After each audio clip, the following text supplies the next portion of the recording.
Hello YouTube, BlueMatona here, and welcome to this episode of Game Guides, where I'm going to be going over the different types of walls in Rome Total War. So, there are 5 levels of walls that you can build in this game. Level 0, I'm just going to call it Level 0, is no walls, so a settlement before any walls are built.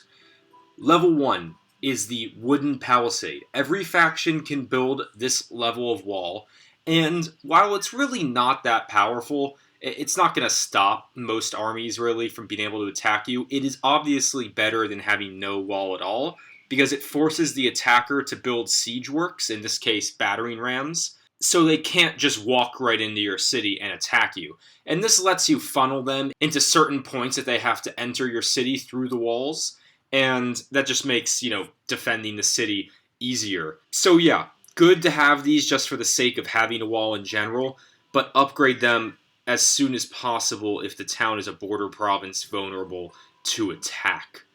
Level 2 is the Wooden Wall, or it's called a Stockade if you're playing as one of the barbarian factions. And these walls have improved towers. They're still pretty weak, they don't do a lot of damage, but they are going to be better than the towers on the level 1 Wooden Palisade wall. The gates are reinforced, so they take a little bit longer to get knocked down by a battering ram, and it extends the time that the town is able to hold out against a siege, which is very, very nice if you're trying to get reinforcing armies there, and the other faction is keeping you under siege. Again, this is available to all factions. Every faction can build this, and you need a city with 2,000 population to unlock this level of wall. The level 3 wall is the first of the stone walls. So, barbarian factions cannot build this wall. The barbarian factions are Britannia, Dacia, Gaul, Germania, Scythia, Spain, and Thrace. Every other faction is able to build a stone wall, except for those that I just named right there.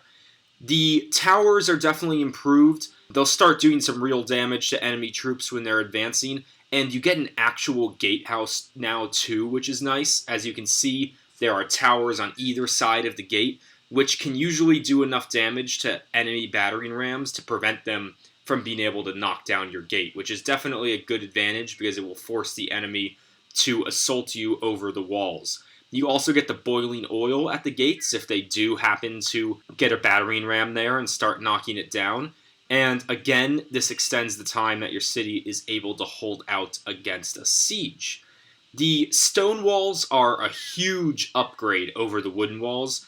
Very clearly, they're a lot bigger and more formidable, but also the ability to put troops on the top of the walls, either ranged units to attack the enemy as they're advancing on the city, or melee units to fight up on the walls and defend against the enemy assault when they're just trying to get a foothold, is really, really valuable. And to be able to build these walls, you need 6,000 population in your city. Level 4 is the large stone walls. These are going to be a lot more improved. The towers now have 4 slots instead of 2 to fire arrows out of, so they're going to be doing a lot more damage. And the arrows that they fire in general do more damage as well. The walls are taller, and you get improved iron gates and boiling oil. And ladders no longer work to assault the city. So now the only way that they can get up onto the walls is by using siege towers, or they would have to knock them down. Again, it extends the time that a city can hold out, and the factions that can build large stone walls are, again, all but the barbarian factions, once they get their city to the 12,000 population necessary for this level of wall. Finally, the level 5 wall is the epic stone wall, and when you see this on the map, it really looks epic. The improved towers still have 4 arrow slots, but they fire bolts that do even more damage, and these towers can just absolutely tear apart enemy units as they're approaching the walls to try to start scaling them or knock down the gate. The walls, again, are taller, and the main advantage of them being taller is it gives your ranged units more range, so they can start firing at the enemy troops when they're further away, and there's more fighting space on the top of the walls, so you can position more troops up on the walls, which is very nice. Again, like large stone walls, they can't build ladders when the enemy army is assaulting, so they're going to have to use siege towers if they want to get up onto the top of the walls, and it extends the time that the city can hold out against a siege again, just like all of the other levels of wall. It's available to all the factions other than the barbarian factions once again, once your city gets to the very large 24,000 population threshold, which is the last level that you can get to.